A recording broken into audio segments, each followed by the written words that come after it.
My name is Helen, and I'm 68 years old. About 6 months ago, my only son, who is now 35, got married.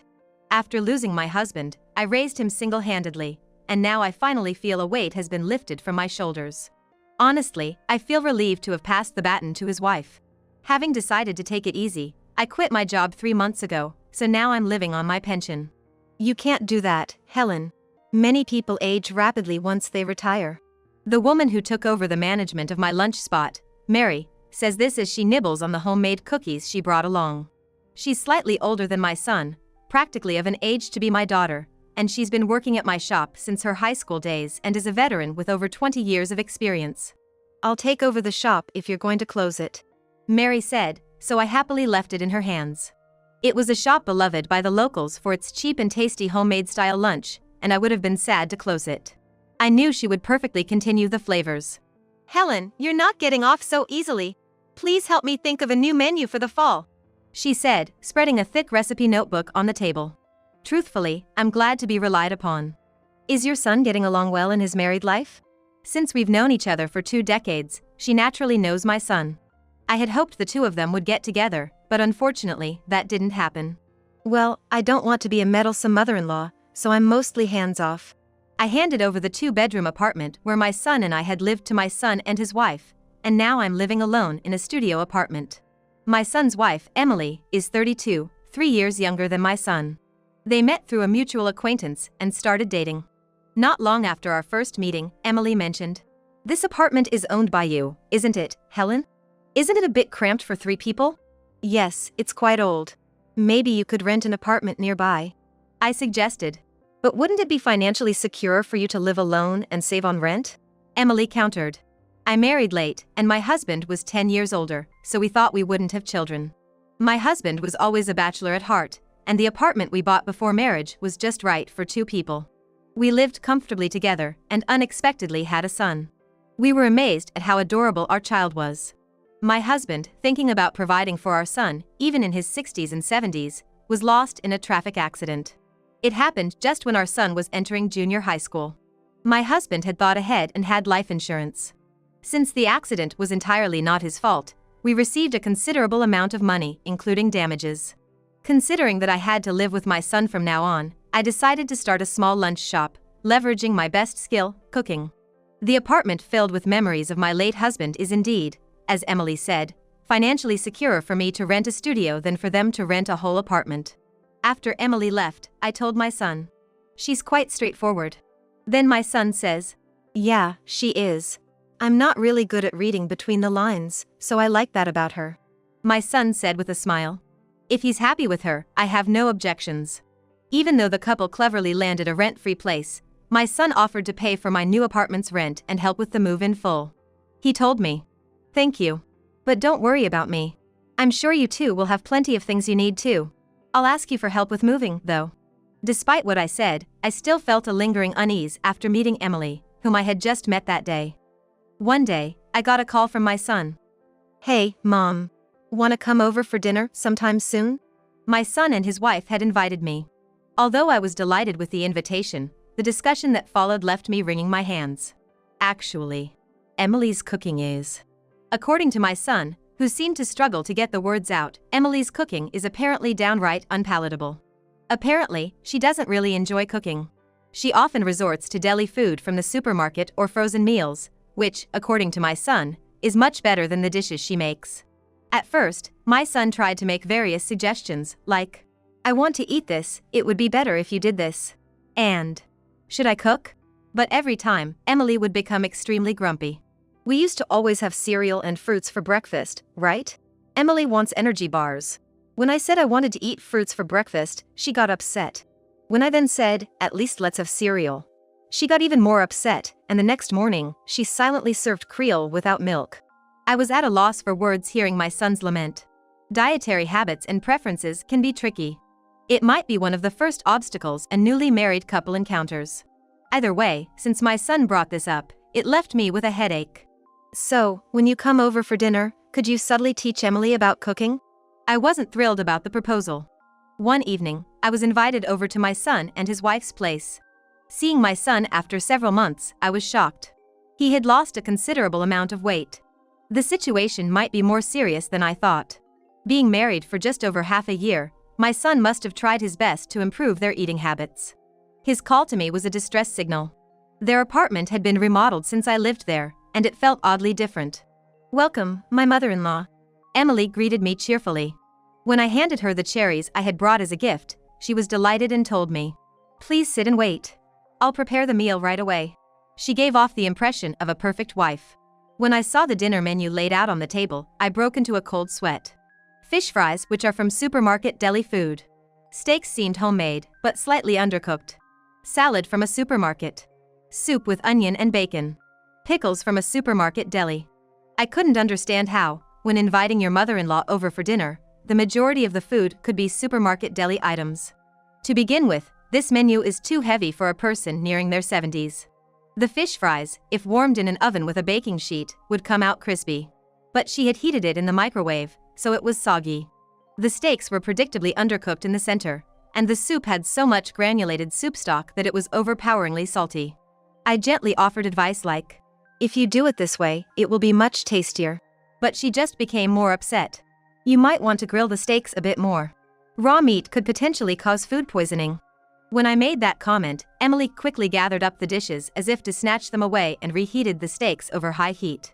She burnt them black and slammed the plate back down as if to say, "You can't complain now, can you?" "Oh, would you like some of my pickling jars and the syrup?" I said, thinking I was being helpful, but it seemed to touch a nerve with her. "I bought these pickles especially for your son because I know he loves them.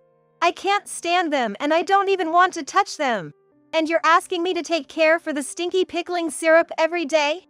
I guess making pickles might be a tough task for someone who doesn't like them. "And you used to feed him packed lunches all the time, didn't you? It's no different from supermarket food, is it?" The truth seemed to be getting sidetracked. Yes, I had fed him lunches from the store I ran, but it was no different from my homemade cooking. "They weren't supermarket lunches, they were homemade lunches from the store my mother run herself. I made sure to clarify that, didn't I?" My son had to explain hastily. "So that's how it is, you're siding with your mother. Fine then. If you don't want to eat, don't." With a shout, she stormed off to the bedroom, leaving my son and I to sigh and stare at the untouched food on the table. "I'm sorry. I upset Emily." When I apologized, my son said, "Am I being too picky? But it's hard when it's every day. I'm really at my limit." He said this with a face half covered in tears. What should I have done? At any rate, it didn't look like my son's eating habits were going to improve. It was worrying, but I was unsure how much I should intervene. A few days later, Emily unexpectedly visited my apartment. "I'm sorry about the other day." I was relieved to hear her apology, as I had thought she thoroughly disliked me. I served some of my best tea and biscuits, hoping to build rapport with my daughter-in-law. "So, I hear you're wealthy, Helen." Emily's comment took me by surprise. I don't know what she heard from my son, but it's true that I have savings. It's money left by my late husband and what I've been saving bit by bit from running the lunch store. "I want to try for a baby. Can you help us out a bit, Helen?" She was 32. I understand her feelings well, as it's a critical age for women. I couldn't refuse when she asked for help. I took out $5,000 from my savings and handed it to her. "I know it's tough, but hang in there as a couple. I was 33 when I had my son, so I understand how you feel." When I said this, Emily grumbled. "Please don't pressure me just because you gave me money." She said that to me. I didn't quite understand why she was upset. "I've heard it's hard for mothers-in-law and daughters-in-law to get along, and it seems it's really true. I'm active on social media, and a lot of people are criticizing you, you know." Emily showed me her phone's screen.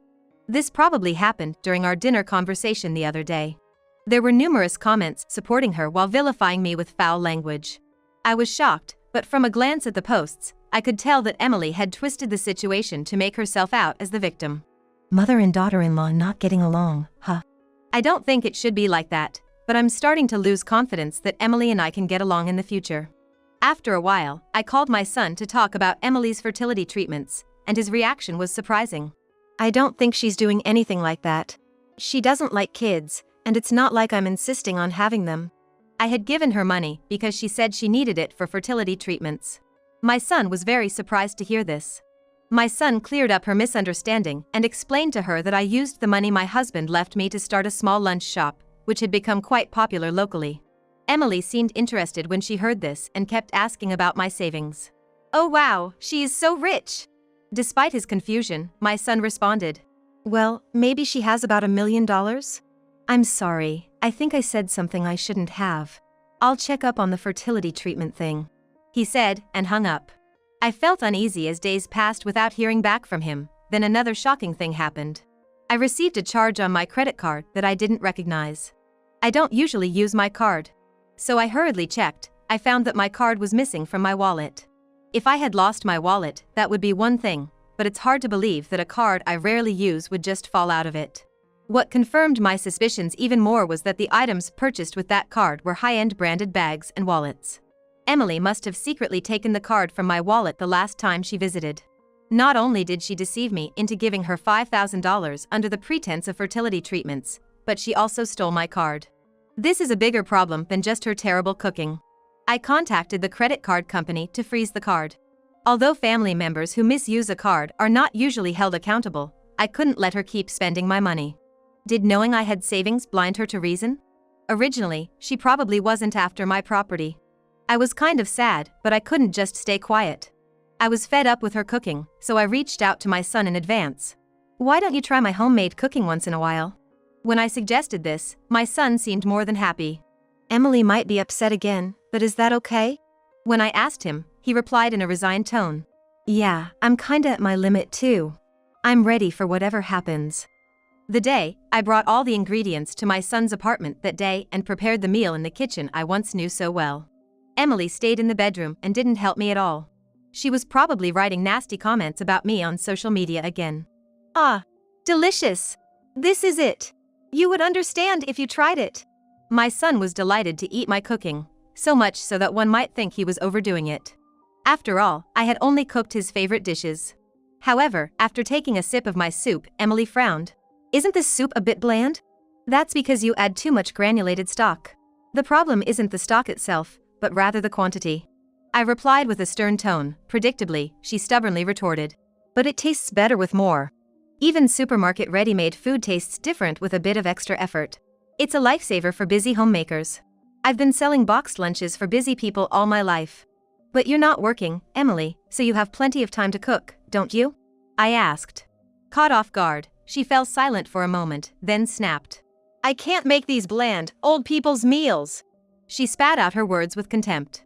Even my son seemed to lose his temper at this. Or rather, he'd probably been fed up for quite a while. If you say you can't make it, then fine. You probably didn't even want to cook in the first place, did you? This grilled fish, the stuffed bell peppers, the soup, the pickles. They all taste 100 times better than your cooking. Emily, getting an earful from my son, angrily stood up and shouted. Oh, I can't take it anymore. If I knew you were such a mama's boy, I wouldn't have married you. Does a son praising his mother's cooking make him a mama's boy? I stopped Emily as she grabbed her bag and stormed out of the room. Wait a minute. That bag, it's the new product from that brand, isn't it? She flinched for a moment, then replied. Huh? Yes, what about it? She seemed determined to play innocent. You see, I got a bill for a bag from that brand, purchased with my card. I had no idea, so I thought it was strange. I confronted her directly, but she didn't flinch. Huh? Helen, maybe you forgot about your own shopping? It happens when you get older. Ignoring my point, she tried to blame it on my cognitive abilities. My son, who had been silent without understanding the situation, interjected. Hey, didn't you buy a wallet along with that bag? Yes, the charge from the credit company included both the bag and the wallet. It came to a total of $3,000. Hey, why does the bill for your shopping go to my mom? She stole my card from my purse. Upon my revelation, my son slumped his shoulders in dismay. You stole her card? What were you thinking? That's criminal behavior, even if we're family. Even as she was berated by my son, she showed no remorse and shrugged. Oh, come on, I didn't steal it. I just borrowed it. Helen has enough with her pension, right? Money isn't something you can take with you when you die, so it's better to spend it. Her words were no excuse at all, but she didn't seem to think she'd done anything wrong. So, you even lied about wanting to have a baby to squeeze money out of my mom? I wasn't lying. I really did intend to. But it seemed like such a big deal. And it seemed like it would be tough on you too, so I thought you might not want to. Her words were as if she had given up thinking about my son's sake. I wasn't informed of anything. It seemed my son had also realized that talking with her was futile. I didn't care whether my son and Emily had children. As long as my son could live happily with Emily, that would be enough. But it seemed that was an impossible wish. It may be enough for me to live on my pension. Indeed, I do have savings. As I began, Emily's eyes brightened as if she thought her point had been proven. Huh? I told you so, didn't I? I overrode Emily's attempt to interrupt. That money isn't for me. It's for my son and his family. I don't recognize you as family. It's not your money to spend. Her face turned from red to blue, then she retorted. What are you talking about? I'm your son's wife, aren't I? Aren't we family? And she pouted. I couldn't believe she had the nerve to say that. My son slowly began to speak. I don't want to be married to you anymore. Let's get a divorce. At the moment she heard these words, she lost her temper and started screaming. Are you out of your mind? Why are we suddenly talking about divorce? This isn't sudden. I've been thinking about it for months. It's not your fault you're not good at cooking. But you never tried to make an effort, did you? My son must have been really frustrated with his wife's cooking, but you can't get divorced just because someone isn't a good cook. Do you have any evidence that I haven't made any effort? She argued like a school kid. Finally, I couldn't stay quiet any longer. Look, cooking is about considering the person who's going to eat it. It's not about being good or bad at it. There are recipes that anyone can follow to cook a dish. You never even asked me once what your husband's favorite meal is, did you? Also, maybe being bad at cooking isn't a reason for divorce, but the fact that you lied to me to extort money, and that you stole cards to go shopping, are crimes, right? Those are valid reasons for divorce. If my son wants a divorce, I will support him. What's the matter with you two? Like mother, like son. His wife burst into a rage and started throwing around unpleasant words, but my son coldly pushed her away, saying, I don't want to dislike you any more than I already do. Can you please be quiet? My son coldly shut her down, and then it finally went quiet. If you don't want a divorce, go ahead and seek mediation or take it to court. I don't think you'll win though. If you agree to part ways amicably, I'll give you that designer handbag and wallet. I'll repay the money my mom lost due to your fertility treatment scam as well. My son seemed determined. I didn't really need him to repay me, but I decided to keep silent about it. What? A scam? How awful that sounds. You think you can pay me off with just this? You must be joking. She tried to argue further. All right. In that case, I'm going to charge everything to you. Wait for it. Upon hearing my son's parting words, it seemed that she finally realized her disadvantage. After a while, Emily, who took over my shop, came by with her recipe notebook. She wanted to consult about the Christmas menu. When I told her about the struggle with my daughter-in-law, she said sympathetically, That must have been tough.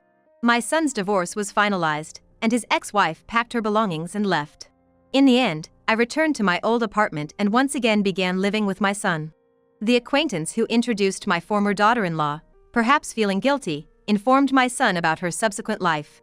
The fact that she couldn't cook at all, her criminal behavior and constant verbal abuse towards me, were becoming well known, and she seemed to have lost all her friends. Well, not just this time, but I feel, rather late in the game, that her character was problematic to begin with. It seems she's actively trying to get remarried, but maybe her gold-digging intentions are too transparent, as she can't seem to make any romantic connections. I can only hope there won't be any more victims like us. But it might be tough for a daughter-in-law if the mother-in-law is a good cook. Food habits can be very different depending on the region. It's a tricky issue, isn't it? Emily made a poignant remark. That's true. If you were my daughter-in-law, things wouldn't have turned out like this. After all, you can perfectly replicate my cooking. When I casually said that, she blushed and replied, Please stop. Don't tease a nearly 40-year-old single woman like that. My son, who was drinking coffee next to us, said, Mary is not an old lady. You were actually my crush when I was in high school. I thought you were awesome for being beautiful and a great cook. And turned red, creating a strange atmosphere. What? You should have told me that at the time. Well, you treated me like a kid since I was younger and in high school. Watching the two of them joking around, I started to think, could this possibly lead to something more? If these three of us could become a family, it would surely work out well. If that's the case, we'd need a bigger kitchen. While thinking about this, I couldn't help but smile. To capture a man's heart, you start with his stomach. Maybe that old saying has some truth to it.